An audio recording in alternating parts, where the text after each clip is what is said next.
जय माता की मित्रों, मैं धनेश्वर महतो। माननीय प्रधानमंत्री जी से मेरा आग्रह है कि आप राष्ट्र हित के लिए, देश हित के लिए, समाज हित के लिए, देश की सुरक्षा के लिए आप देर ना करें, आप इस्तीफा दे दें, क्योंकि आपसे ये देश संभल नहीं रहा है। और आपका वो बयान जो अभी चीन के ऊपर आपने दिया था कुछ दिन पहले कि हमारी सीमा में कोई घुसा नहीं, हमारी जमीन को कोई कब्जा किया नहीं, ना हम किसी की सीमा में घुसे, ना हमारी सीमा में कोई घुसा, इस बयान के ऊपर और जो 20 सैनिक हमारे मारे गए थे उसके बाद आपका यह बयान आया है, तो 20 सैनिक हमारे किसने मारे, ये जवाब बनता है।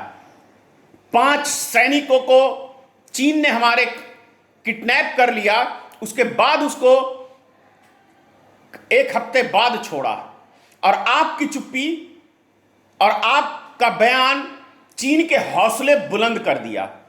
तो इसीलिए आप राष्ट्र हित के लिए इस्तीफा दे दें, क्योंकि जब से आप सत्ता में आए हैं तब से आपकी एक एक नीति वो राष्ट्र हित के लिए नहीं है, इस देश की जनता के हित के लिए नहीं है, इस देश की सेना के हित के लिए नहीं है, इस देश की विकास के लिए नहीं है। यानी कि कुल मिला के मोदी जी आप देश के लिए एक बहुत बड़े हानिकारक व्यक्ति हैं।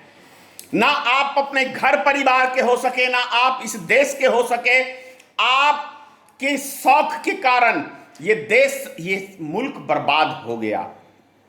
आपने नोटबंदी की, उससे देश का बेड़ा गर्क हुआ। आप जीएसटी लाए, उससे देश का बेड़ा गर्क हुआ। आपकी लॉकडाउन की वजह से देश का एक एक नागरिक परेशान है, एक एक व्यक्ति परेशान है। और आपकी अब सेना के ऊपर यह बयान कि हमारे देश में कोई नहीं घुसा, हमारी जमीन को किसी ने कब्जा नहीं किया, जो कि गृह मंत्री, ये रक्षा मंत्री राजनाथ सिंह का बयान है कि हमारी सीमा में घुसा हुआ है, विवाद चल रहा है, सारे मीडिया का बयान है। लेकिन आपका बयान बिल्कुल राष्ट्र हित के हित से अलग होता है, सबसे निराला बयान होता है, एक जुमला होता है। और जुमलों से ये देश नहीं चलता, ये समाज नहीं चलेगा, और जुमलों से हमारा देश कभी विकास नहीं करेगा। देश विकास करता है सरकार की सही नीतियों से, सही तरीके से सरकार चलाए, ईमानदारी से सरकार चलाए। वो आपने एक भी चीज अभी तक नहीं किया है। आप देख लीजिए, आपके शासनकाल में लगभग 30 करोड़ नौजवान बेरोजगार हैं। 30 ही क्यों कहें, देश का 60% हिस्सा नौजवान बेरोजगार है।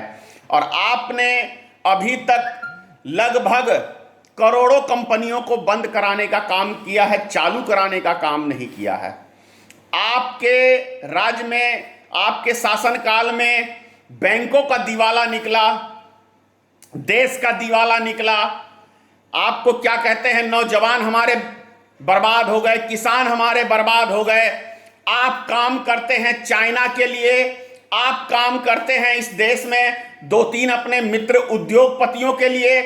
आप काम देश की जनता के लिए नहीं करते, किसान के लिए नहीं करते, गरीब मजदूर के लिए नहीं करते, देश की सेना के लिए नहीं करते। आप सिर्फ और सिर्फ कुछ उद्योगपतियों के लिए, और आप एक विदेश के एजेंट के रूप में, चाइना के एजेंट के रूप में आप काम कर रहे हैं। चाइना को आपने मजबूत करने का काम किया, चाइना की हौसले बुलंद करने का काम किया। इसीलिए भारतीय मित्र पार्टी आपसे आपका इस्तीफा मांगती है। आपको माननीय अटल बिहारी वाजपेयी जी ने जब गुजरात में दंगे हुए थे उस समय भी कहा था कि आप राष्ट्र हित के लिए सही नहीं हैं, आप राष्ट्र हित के लिए गुजरात से मुख्यमंत्री की गद्दी को त्याग दें, जो आपका सपोर्ट उस टाइम आडवाणी जी ने किया। इसीलिए आडवाणी को जैसे चाय में से लोग मक्खी निकाल के फेंक देता है, उसी तरह से आपने आडवाणी को राजनीतिक से मक्खी की तरह निकाल के फेंक दिया। तो आप जब जिन्होंने आपको आगे बढ़ाया तो उसके नहीं हो सके, तो आप राष्ट्र के कैसे हो सकते हैं? ये सबसे बड़ा प्रमाण है।